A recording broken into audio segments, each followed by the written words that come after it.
A ultrassonografia morfológica de segundo trimestre é um exame de acompanhamento do pré-natal fundamental para avaliar o crescimento, a placenta, o líquido amniótico e possíveis malformações e anomalias genéticas que podem aparecer durante a gestação. Devido à sua importância, é um exame que deve ser realizado por um profissional habilitado em medicina fetal no momento correto da gestação.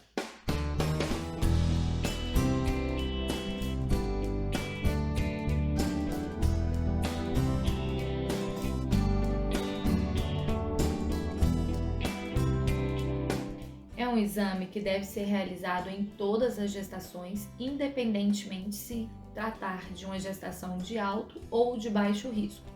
E o ideal é fazer ele entre 20 até as 24 semanas de gestação. O ideal é fazer junto com esse exame um rastreamento para risco de trabalho de parto prematuro, que faz uma associação então com o exame de ultrassom endovaginal para a medida do colo uterino. Não existe nenhuma contraindicação para a realização desse exame. Trata-se de um exame completamente indolor e inofensivo, tanto para a mãe quanto para o bebê. Não existe nenhum preparo especial. O que a gente utiliza realmente é materiais para cobrir a vestimenta da paciente, para não sujar com o gel. E eu oriento sempre que a paciente se alimente pelo menos uns 30 minutinhos antes do exame, para que o bebê possa ter uma movimentação maior. O tempo de duração do exame é de aproximadamente de 30 a 50 minutos, e isso é muito relativo, porque ele depende de muitos fatores, principalmente da posição do bebê e do biotipo da mamãe. É um ultrassom, então a paciente deita na maca com a barriga virada para cima. Com o auxílio de um gel, a gente coloca esse gel na barriga e com a sonda de mão, a gente vai captando as imagens na máquina. Às vezes pode ser um pouco mais difícil, dependendo da posição e do biotipo da mãe. Então a gente pode orientar que durante o exame, a mãe ou vire de lado ou dar uma tossidinha para poder a gente tentar melhorar essa posição. Qual a indicação e importância do ultrassom morfológico? Esse exame, ele trata-se de um exame de rotina que deve ser feito em todas as gestações. Nesse exame, a gente vai fazer uma avaliação detalhada e minuciosa da anatomia fetal.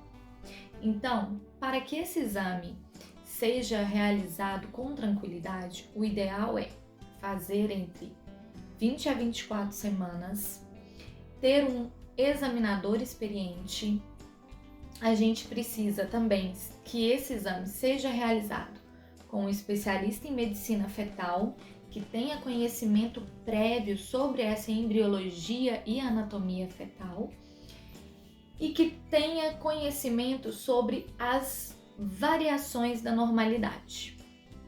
E devemos sempre lembrar que temos limitações técnicas. Quais seriam elas? Uma idade gestacional inadequada, a posição fetal dificultando a realização do exame, a alteração do líquido amniótico e também a atenuação do feixe sonoro, que pode ser causado por cicatrizes abdominais, obesidade materna. Isso tudo dificulta a propagação das ondas sonoras e a captação das imagens. E a sua importância é porque através desse exame a gente consegue aconselhar adequadamente aquele casal e planejar um segmento no período pré-natal.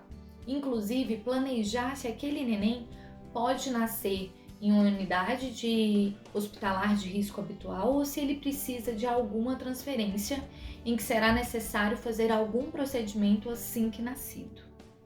Após a realização do exame, a gente também consegue avaliar a necessidade de solicitar alguns testes genéticos para avaliar aquele bebê.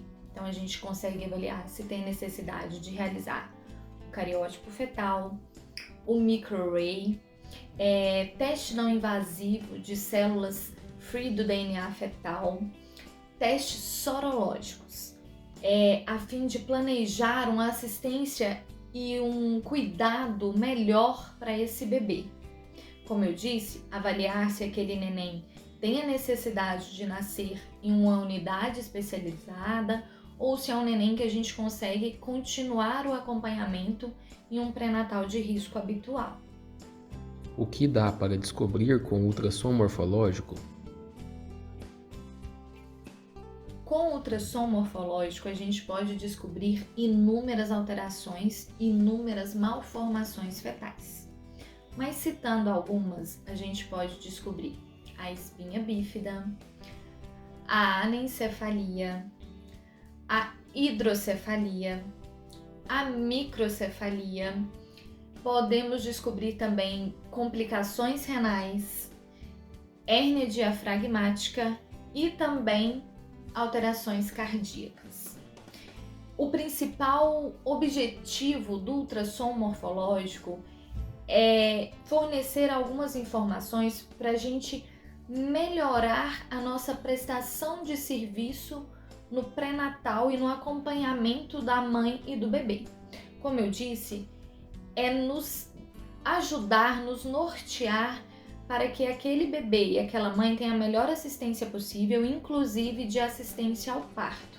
Saber se aquele neném é um neném que vai precisar de cuidados imediatos ou é um bebê que pode nascer em qualquer unidade de referência habitual. É garantir que aquela mamãe, independente da alteração que aquele bebê tem um acompanhamento adequado, um acompanhamento psicológico adequado e consiga entender que aquela gestação dela também pode ser uma gestação tranquila. Então a gente tenta dar a melhor assistência possível. Um exame normal descarta qualquer possibilidade de anormalidade? Um ultrassom morfológico de segundo trimestre considerado normal não descarta a possibilidade de uma possível alteração de malformação fetal que possa vir a ocorrer durante a gravidez. Como assim? O que acontece é que a gente tem algumas alterações que podem se desenvolver tardiamente. Por exemplo, o cérebro fetal é um órgão que ele tem o seu desenvolvimento durante toda a gravidez. Então tem algumas alterações que podem ser influenciadas e podem vir a acontecer nessa evolução. Então, por exemplo, em relação ao uso dos repelentes, a gente precisa ficar muito de olho por causa do risco do Zika vírus, com essa chance de microcefalia. A gente tem também algumas medicações que a mãe usa que pode acabar influenciando. Então, assim, tem muitas alterações que podem acontecer e se desenvolver no decorrer da gestação. Temos alterações gastrointestinais, alterações renais e inclusive algumas alterações cardíacas. Então, o importante é fazer um pré-natal bem feito com um médico de sua confiança em que vai continuar esse acompanhamento ultrassonográfico durante toda a gravidez, para a gente não ter nenhuma surpresa. Qual o melhor exame para rastreamento de malformações? O da translucência ou o morfológico? O melhor método de ultrassom para rastreamento seria um teste combinado. O que seria isso? Seria a combinação entre o ultrassom morfológico de primeiro trimestre, que seria o da translucência nucal, realizada entre 11 a 14 semanas, combinado com o cálculo de risco entre a idade materna, os marcadores ultrassonográficos, a avaliação do ducto venoso, da regurgitação tricúspide, das artérias uterinas e, se ainda possível, alguns testes bioquímicos, como a dosagem da fração beta do HCG e o PAPEI, combinados com o ultrassom morfológico de segundo trimestre. Existe alguma alteração que preciso me preocupar? Existem algumas anomalias estruturais em que são consideradas alguns que a gente chama de defeitos maiores e que a gente precisa ficar mais de olho. Essas anomalias elas afetam diretamente o cromossomo. Então, essas alterações elas podem, por exemplo, fazer perda de partes do material genético ou mudança na sequência de genes. Quando a gente encontra, a gente já orienta e indica o cariótipo fetal. Mais ou menos o que seriam elas? Seria, por exemplo, a meningomielocele, a hérnia diafragmática, a onfalocele e muitas outras.